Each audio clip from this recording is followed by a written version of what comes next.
At a family lunch in 2013, Lulu turned 65, surrounded by people who thought they knew her well. The mood was easy until the conversation shifted to someone else's drinking. Lulu listened for a moment, then said that he was not the only one with a problem. The table went quiet.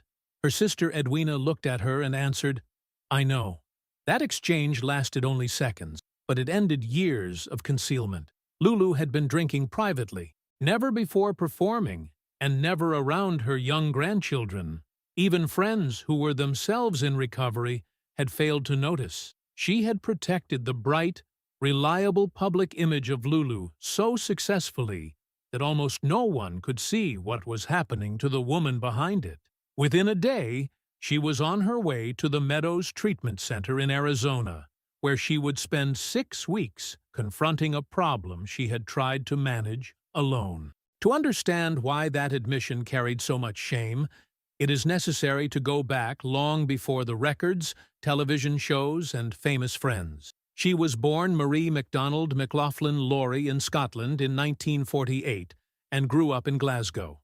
Her father, Eddie, drank heavily. Lulu has described a childhood marked by arguments, violence against her mother, and the constant uncertainty that comes from never knowing which version of a parent will walk through the door. In her memoir, one chapter carries a title taken from the language of that frightened household. Ma Daddy nearly killed Ma Mammy. On one occasion, Marie ran to find 2 police officers, and her father was taken away. For years afterward, she carried guilt for being the child who had brought the police to the family home. The family did what many families of that generation did. They covered things up. Bruises received safer explanations. The worst evenings were followed by ordinary mornings. Marie learned that love and fear could exist in the same room, and that protecting the family sometimes meant saying nothing about what had happened inside it. Music offered a different kind of room. She sang at local clubs while still very young, appearing regularly with a Glasgow band before she was old enough to imagine the scale of the life ahead of her. People noticed the voice first. It did not sound cautious or small. When she sang, the nervous child who monitored footsteps and moods seemed to disappear. By 14, she had met manager Marion Massey, who gave her the name that would soon become famous, Lulu. The change looked simple on paper. Marie Laurie became Lulu, and Lulu and the Lovers secured a recording contract. But a stage name can do more than make a singer memorable. It can create distance. Marie belonged to the Glasgow flat, the police, the secrecy, and the fear of embarrassing her parents. Lulu could be lively, funny, and fearless. She could walk into a studio and sound as though nothing had ever frightened her. In 1964, at 15, she recorded Shout. The performance was raw, forceful, and startlingly confident. The single reached the British top 10 and pushed her into a world that had existed only on bedroom walls. Soon she was attending parties with the Beatles, musicians who had been posters in her room only weeks earlier. At the same time, people around her were working to keep stories about violence in her family away from the newspapers. The escape was real. Fame gave her work, money, and physical distance from the house she feared. But it did not teach her how to speak about what happened there. At 15, Marie left Glasgow and Lulu entered the public imagination. The world heard a girl who sounded completely unafraid. What it could not hear was the rule she had carried with her. Whatever happens behind the door, keep smiling when it opens. Shout gave Lulu an escape, but it also created a problem she would not understand until much later. The record introduced Britain to a girl who seemed completely certain of herself.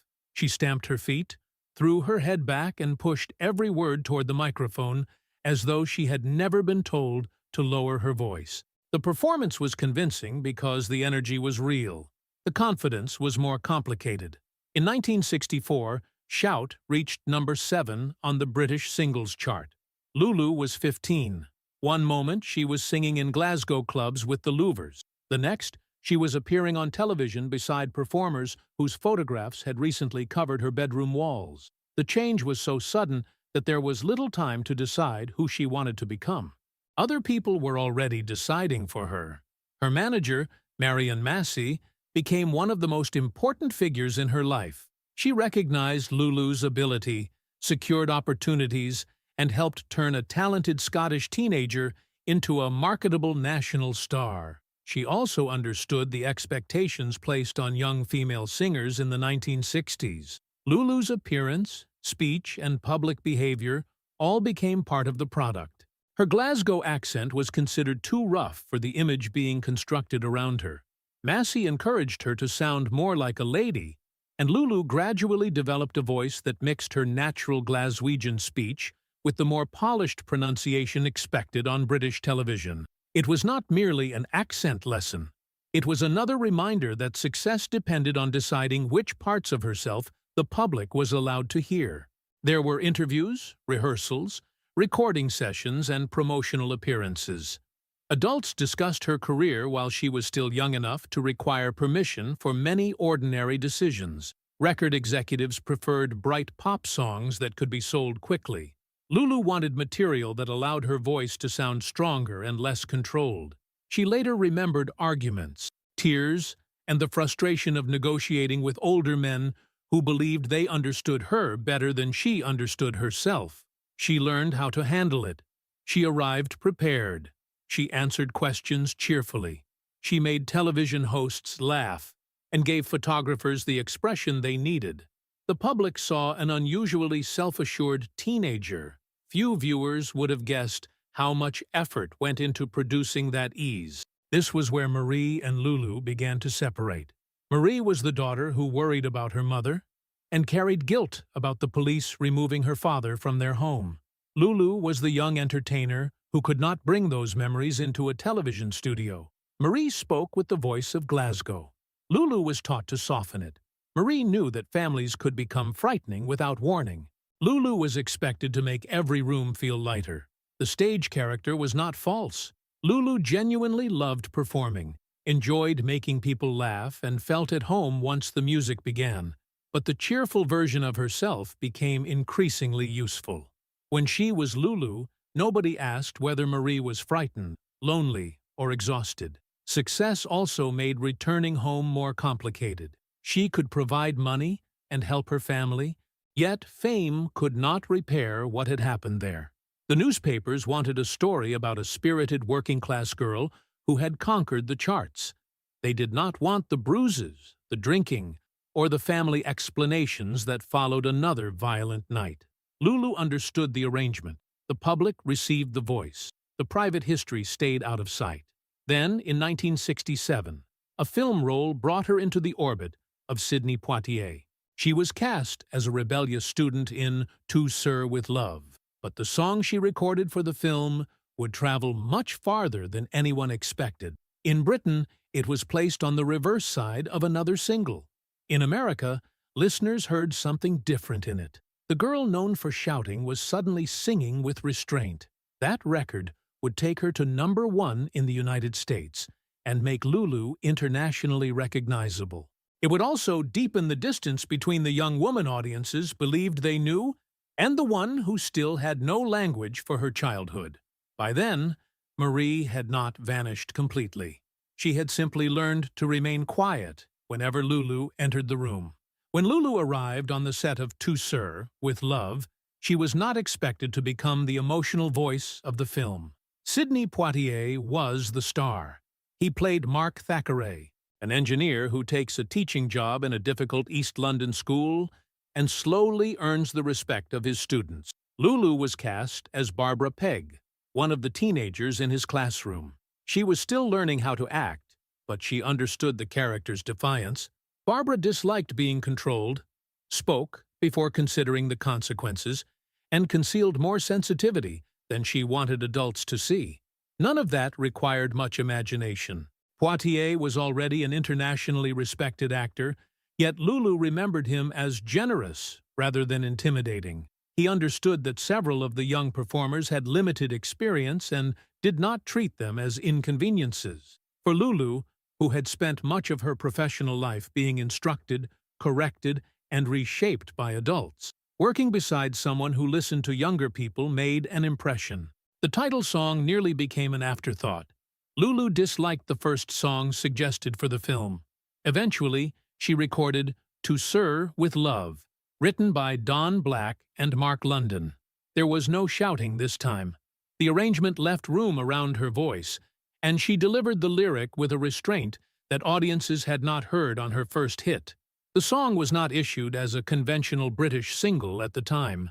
In the United States, however, radio stations began playing it, and listeners connected with its mixture of gratitude and sadness. In October 1967, To Sir with Love reached #1 on the Billboard Hot 100. It remained there for 5 weeks and became Billboard's leading single of the year. The achievement was enormous. Lulu was still 18. America now knew her voice, but success there brought a new set of demands. She crossed the Atlantic for television appearances, interviews, and performances, moving between studios and hotels, while most people her age were only beginning to decide what sort of lives they wanted. Her schedule left little room for uncertainty. Each success created another obligation to appear confident enough to deserve it. Back in Britain, television gave her something records could not: a regular place inside people's homes. Lulu became an all-round entertainer, presenting programs, performing sketches, and welcoming musicians from the rapidly changing world of late 1960s pop. Viewers who had first encountered the rough energy of Shout now saw someone polished enough to speak to a family audience on Saturday night television. Her career was no longer built around a single voice. It depended on her being consistently cheerful, quick, and available. Then the BBC selected her to represent the United Kingdom at the 1969 Eurovision Song Contest in Madrid. She did not choose Boom Bang a Bang. Years later, she spoke dismissively about the song, but she understood the size of the opportunity. Eurovision was watched across Europe, and Britain expected its representative to return with a result. On the night, Lulu performed in a pink dress before an international television audience. The voting ended in confusion. There was no rule for breaking a tie, and 4 countries finished with the same score. Lulu shared the victory with Salome of Spain, Lenny Koer of the Netherlands, and Frida Bocara of France. Officially, all 4 became winners. Only weeks earlier, on February 18th, Lulu had married Maurice Gibb. The ceremony attracted reporters because it joined 2 of the most recognizable young names in British music. Lulu was 20. Maurice was 19. Their postponed honeymoon had to compete with Eurovision rehearsals, television commitments, and the Bee Gees' schedule. Even at the beginning, the marriage had to find space around 2 careers that rarely stopped moving. To the public, the timing looked perfect. Lulu had an American #1, her own television presence, a Eurovision victory, and a husband from one of the world's most successful groups. Photographs from that period show expensive clothes, young faces, and the easy glamour of people who appeared to have reached adulthood ahead of everyone else. Privately, neither of them had reached it at all. Maurice understood the peculiar loneliness of being surrounded by people while having almost no ordinary life. Lulu later said that major pop stars were often lonely, and that shared isolation helped bring them together. At first, that recognition felt like love. Soon, however, alcohol, constant travel, and the habits formed long before they met would begin to enter the marriage. For Lulu, some of those habits were painfully familiar. The wedding photographs made Lulu and Maurice Gibb look older than they were. He wore his hair to his shoulders. She arrived in a white fur-trimmed coat, surrounded by photographers outside the church in Gerrard's Cross. They married on February 18, 1969, only weeks before Lulu represented Britain at Eurovision. She was 20. Maurice was 19. Their planned honeymoon had to be postponed because work was already waiting. Neither of them entered the marriage with much experience of an ordinary adult life. Maurice had spent his adolescence performing beside his brothers, moving between countries, studios, and public attention. Lulu had been supporting members of her family since becoming famous at 15.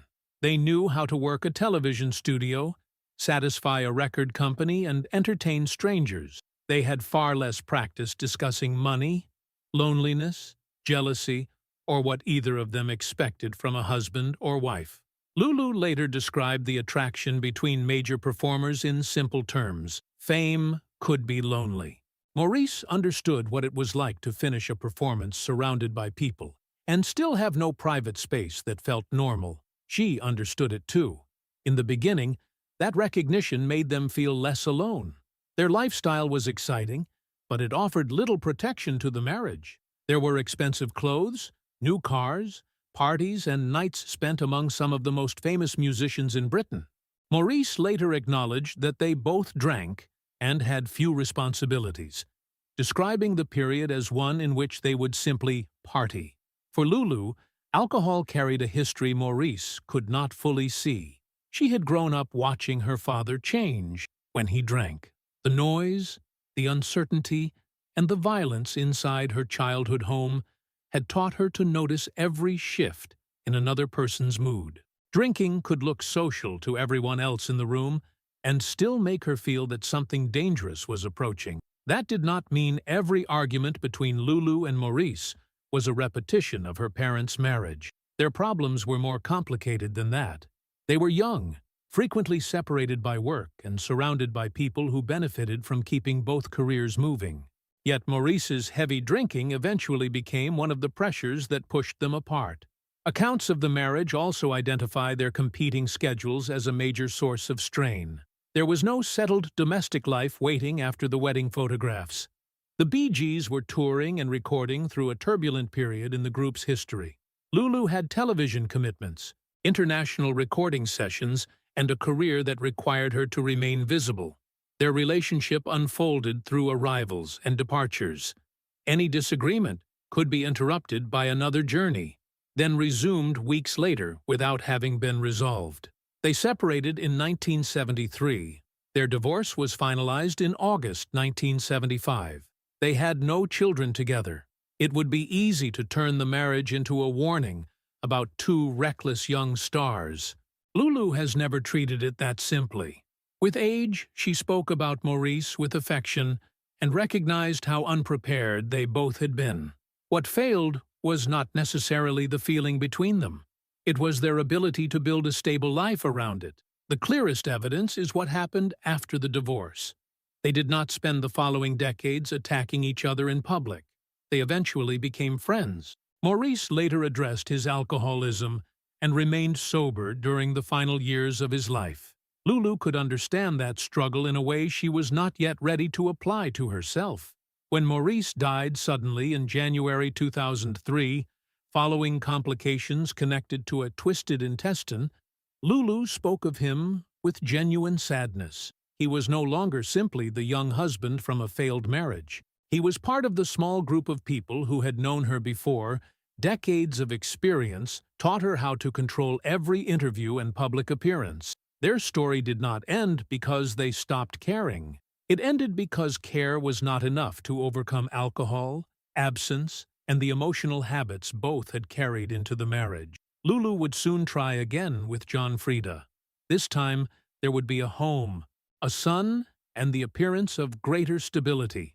For a while, it seemed she had finally built the family life that fame and childhood had denied her. But the need to keep working and the fear of losing the people she loved had not disappeared. Lulu's second marriage began with fewer cameras and a more ordinary hope. John Frieda was a successful London hairdresser when they married in 1977. He understood public figures, but he did not live inside the music industry in the way Maurice Gibb had. Lulu believed this relationship might offer what her first marriage never had: a home with routines, a child, and enough stability to make the past feel distant. Their son, Jordan, was born later that year. Motherhood changed the way Lulu measured success. Records still mattered, and she continued working. But Jordan gave her a responsibility that was different from supporting relatives or satisfying a record company. She had grown up trying to protect her mother and younger siblings from the disorder created by her father's drinking. Now she wanted her own child to experience something calmer. She was deeply devoted to him, but the demands surrounding the family did not remain simple. Frida's business expanded from a fashionable salon into an international hair care company. Lulu's career continued moving through recording sessions, television work, and live appearances. Their schedules were no longer those of two people building a quiet life. Both were ambitious, and each had learned to treat work as something that could not safely be neglected. The marriage also carried an unresolved question about having another child. Lulu later spoke about postponing the decision because work always seemed urgent. When she eventually became pregnant again, she suffered a miscarriage in 1988. She has described not having more children as one of the regrets of her life. The loss was private, but it became part of the larger feeling that time had moved faster than she realized. By the beginning of the 1990s, the marriage was ending. Frida's work had taken the family to New York, and Jordan remained there for school. Lulu returned frequently from Britain and sometimes stayed in hotels simply to be near her son. The arrangement was painful because it touched the fear that had followed her since childhood, the possibility that a family could separate even when everyone involved still loved one another. Professionally, the same period became one of her most unexpected reinventions. For years, Lulu had been treated primarily as an interpreter of songs selected by producers and record labels. In her 40s, she began writing more seriously. With her brother Billy Laurie and songwriter Steve DuBarry, she co-wrote I Don't Wanna Fight. Tina Turner recorded it for the 1993 film and album What's Love Got to Do with It, and the song became an international hit. The title carried a directness that suited both women. Lulu later explained that the song grew out of personal turmoil. She had spent years inside relationships where conflict was either endured, postponed, or hidden until there was no useful conversation left to have. That same year, another invitation introduced Lulu to a generation too young to remember her first appearance on British television. Take That were recording a cover of Dan Hartman's Relight My Fire and asked her to sing the featured vocal. Lulu entered near the end of the track with the same force that had made Shout impossible to ignore nearly 30 years earlier. The single reached #1 in Britain, and suddenly she was performing for teenagers whose parents had grown up watching her. The comeback was genuine, but it did not settle everything.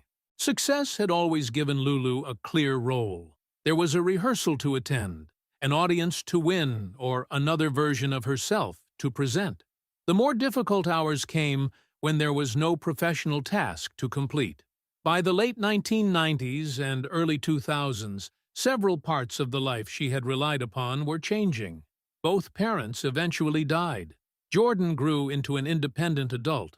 The record business became increasingly focused on younger performers.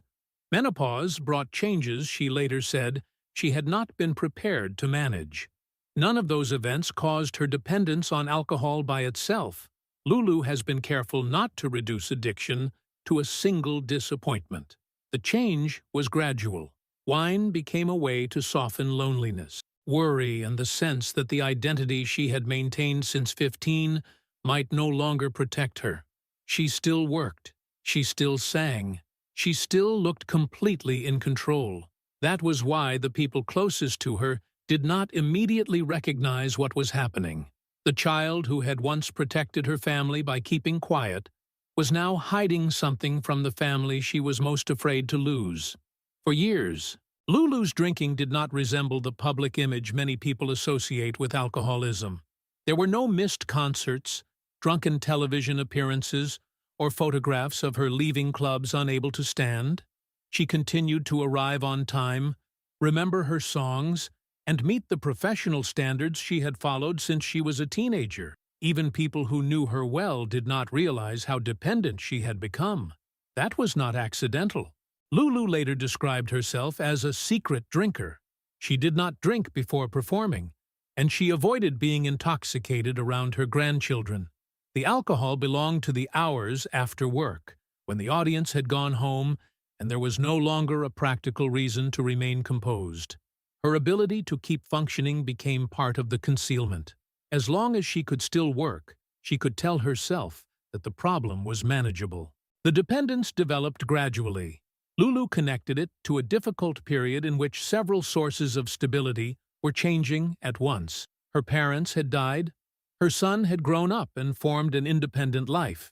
Menopause affected her more deeply than she had expected, while an industry that had employed her since 15 continued turning its attention toward younger performers. A glass of wine offered temporary relief from the uncomfortable hours when she was no longer required to be Lulu for anyone else. Then one glass became more. She later said the problem intensified over approximately 5 years. The exact amount she drank was less important than the secrecy and the growing sense that she could not reliably stop. She knew addiction had shaped her childhood, yet that knowledge did not protect her. It increased her shame. Her father had been an alcoholic. As a girl, she had watched his behavior frighten the family and turn ordinary evenings into emergencies. She had spent much of her adult life determined not to resemble him. Admitting that alcohol had gained control over her felt like acknowledging that the pattern she feared had returned through her. The turning point came around her 65th birthday, in November 2013. During a family conversation about another person's addiction, Lulu finally admitted that he was not the only one struggling. She expected the statement to surprise everyone. Instead, her sister Edwina told her that she already knew. That response changed the moment. Lulu no longer had to spend her energy convincing the family that nothing was wrong. According to accounts she later gave, the move into treatment happened quickly. Within roughly a day, she was traveling to the Meadows, a rehabilitation facility in Arizona, where she remained for 6 weeks. Treatment required her to examine much more than drinking. She spoke about the violence she had witnessed at home, the fear surrounding her father, and the family habit of concealing what happened behind closed doors. She said clinicians identified complex post-traumatic stress disorder connected to those childhood experiences. Whether she was working constantly, trying to please people, or refusing to admit distress, the same early lesson appeared repeatedly. Remain useful, stay cheerful, and do not make the situation harder by revealing what you feel. After leaving Arizona, Lulu attended Alcoholics Anonymous. Recovery became a continuing practice rather than a single 6-week solution. She later said she had been sober for almost 12 years when she publicly revealed her alcoholism in September 2025. Telling her family was difficult. Telling the public would take much longer. Some of her closest friends, including people familiar with recovery, had not known. Her own son had not understood the extent of the problem. Lulu had spent 6 decades protecting an image built around energy, reliability, and good humor. She feared that revealing her addiction might change the way people viewed everything that came before it. Sobriety eventually gave her a different perspective. The secrecy had once helped a frightened child survive an unstable home. As an adult, the same habit had isolated her from the people who might have helped. Stopping drinking was essential, but it was only the first part of the work. Lulu still had to decide whether the story the public knew about her was complete enough to leave behind. And when she began writing a new memoir, she discovered that telling the truth about Marie would be harder than performing as Lulu had ever been. When Lulu began writing If Only You Knew, she already understood the public version of her story. There was Shout, the record that made her famous at 15. There was Sidney Poitier and To Sir with Love. There was Eurovision, Maurice Gibb, David Bowie, James Bond, Tina Turner, and Take That. Those names could fill a memoir without requiring her to reveal very much about herself. This time, she did not want to write that book. Lulu had published an autobiography before, but she later recognized that she had not yet possessed the language to explain the most important parts of her life. She could describe where she had performed and whom she had met. She could not fully describe the fear inside her childhood home, the shame surrounding her drinking, or the distance she felt between Marie and the public personality called Lulu. The new memoir required her to return to memories she had spent decades avoiding. She said the process became so intense that she went back into therapy. There were experiences she had never discussed publicly, and some she had barely allowed herself to examine privately. Writing them down was emotionally difficult, but she hoped that someone carrying a similar secret might feel less alone after reading them. The title, If Only You Knew, was not simply a promise of celebrity revelations. It described the central contradiction of her life. Millions of people recognized Lulu. Very few knew Marie. In interviews surrounding the memoir's publication in 2025, she sometimes referred to Lulu almost as another person. She was fond of that character. Lulu had protected her, earned a living for her family, and created a career lasting more than 60 years. But the character also made it easier to push the frightened, angry, and uncertain parts of herself out of sight. She explained that she had waited to discuss her alcoholism publicly until she understood it well enough to speak responsibly. By then, she had been sober since 2013. Recovery had not erased her past or transformed every memory into something comfortable. It had changed the way she responded to it. She no longer had to explain her father only as a frightening man. She could recognize the damage caused by his addiction without excusing the violence. She could also understand why her mother's generation treated family suffering as something to be hidden rather than discussed. Most importantly, she could see that the secrecy had continued through her. As a child, Marie concealed what happened at home. As an adult, Lulu concealed what happened after the performances ended. The pattern began to change when she admitted the truth at 65. Writing the memoir made that change public. She also wanted the disclosure to lead somewhere practical. In 2025, she established Lulu's Mental Health Trust and took part in a sponsored walk, retracing meaningful locations from her career, including the area associated with Two Sir, with Love, and the studio where she recorded Shout. The effort raised money while connecting the public story of her success with the private experiences she now wanted to discuss more honestly. On June 1, 2026, Lulu returned to the Royal Albert Hall for a sold-out concert benefiting the Trust. Gary Barlow, Boy George, Delta Goodrem, and Robbie Williams were announced as special guests, and the event was expected to direct approximately $20,000 in profits toward the charitable fund. Her official schedule also showed further live appearances during 2026, making clear that speaking about recovery had not replaced music in her life. It had given the music a new purpose. That matters because Lulu's story is not one of a performer disappearing after revealing a private struggle. At 77, she remains active, surrounded by family, and able to speak about a part of her life she once believed had to remain hidden. She has said that music saved her life. It gave her a way out of the Glasgow home, where she first learned to listen for trouble. Decades later, honesty gave her another way out. The tragedy is not that Lulu's life was secretly empty, or that her success was somehow false. The songs were real. The joy she gave audiences was real. What is heartbreaking is that the woman creating that joy spent so many years believing the frightened part of herself had to stay out of sight. At 15, survival meant becoming Lulu. At 65, recovery began when she allowed Marie to speak. And at 77, the two names finally belonged to the same woman.